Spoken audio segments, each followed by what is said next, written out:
এটা আমাদের first day দীঘাতে। আর আমরা এরই মধ্যে একদিন স্নান করতে গিয়ে তিনটে, তার মাত্র আবার একটা কি শাঁখ পেয়েছিলাম। সমুদ্রে নেমে আমরা এত পাগল গাইস পেয়েছি আমরা কি বলবো আর। পাটায় এসেছি, কিন্তু মূর্খরা বলবে যে আমরা দীঘা এসেছি।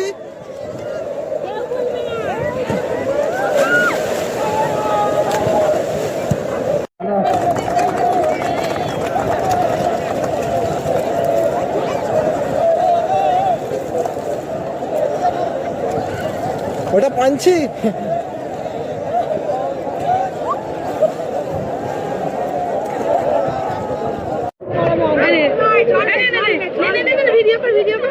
ভিডিও করছি।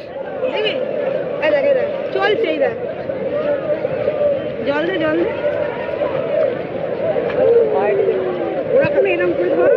দাঁড়া দাঁড়া কামড়ে দেবে তো। জল দে আমার হাতে, জল দে, জল দে। হাতে ঢুকু কর, হাতে ঢুকু কর। হ্যাঁ না ছাড়, তুই ছেড়ে দে, তুই ছেড়ে দে। তুই এমন দিলে উল্টে গেল। দাঁড়া এই এবার ছাড় ছাড় ছাড়, তারা আর দিস না নে। দেখ এবার কর, ঠিক আছে।